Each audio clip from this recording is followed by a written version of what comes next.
Nama Syekh Siti Jenar cukup dikenal kalangan masyarakat Jawa. Apalagi kalau bukan soal ajaran kontroversialnya tentang Manunggaling Kawula Gusti. Dari ajaran yang dianggap sesat itulah Syekh Siti Jenar akhirnya harus berhadapan dengan hukum mati. Sebagai seorang syekh, Siti Jenar sebenarnya juga memiliki andil dalam menyebarkan agama Islam pasca runtuhnya Majapahit di tangan Raden Patah pemimpin Kerajaan Demak.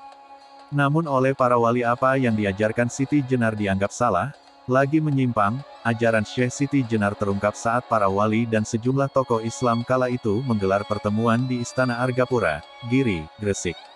Hadir diantaranya Sunan Bonang, Sunan Kalijaga, Sunan Ampel, Sunan Kudus, Tan Gowat alias Syekh Bentong, Pangeran Palembang, Panembahan Madura dan juga Syekh Siti Jenar.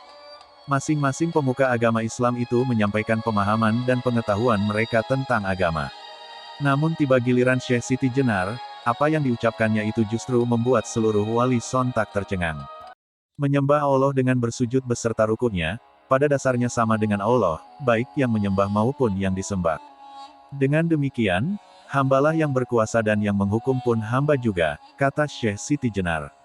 Beberapa wali langsung meminta Syekh Siti Jenar untuk bertobat karena telah menyamakan diri dengan Tuhan. Namun Syekh Siti Jenar tetap pada pendiriannya dan bahkan ia tegas menjawab, biar jauh tapi benar, sementara yang dekat belum tentu benar. Atas ucapan itu Prabu Satmata, Sunan Giri, hendak menghukum Syekh Siti Jenar agar ajaran yang dinilai sesat itu tak tersebar.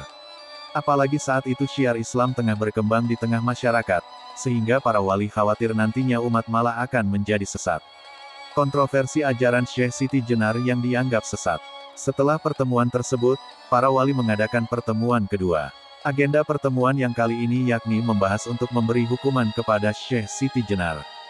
Dalam kesempatan itu Syekh Siti Jenar malah semakin berani, saat ditanya Syekh Maulana Maghribi dengan lantang ia menjawab, ya, Allah nama hamba, tidak ada Allah selain Siti Jenar, sirna Siti Jenar, maka Allah yang ada. Karena itulah akhirnya Syekh Siti Jenar dihukum mati. Tentang bagaimana Syekh Siti Jenar dieksekusi juga tidak diketahui secara pasti karena ada banyak versi yang mengiringi kepergiannya. Ada yang menyebut Syekh Siti Jenar tewas di tangan Sunan Kalijaga dalam suatu pertarungan. Namun ada pula yang mengatakan jika hidup Syekh Siti Jenar berakhir dengan cara dipenggal kepala bersama 3 orang pengikutnya. Demikian juga dengan lokasi makam tempat Syekh Siti Jenar disemayamkan ataupun dikuburkan. Para pengikut Syekh Siti Jenar maupun masyarakat saat ini pun juga tidak mengetahui pusara Syekh Siti Jenar berada. Peristiwa dalam ajaran Syekh Siti Jenar, Manunggaling Kawula Gusti bermakna di dalam diri manusia terdapat roh yang berasal dari roh Tuhan. Hal ini sesuai dengan ayat Al-Quran yang menerangkan tentang penciptaan manusia. Ingatlah ketika Tuhanmu berfirman kepada malaikat, sesungguhnya aku akan menciptakan manusia dari tanah.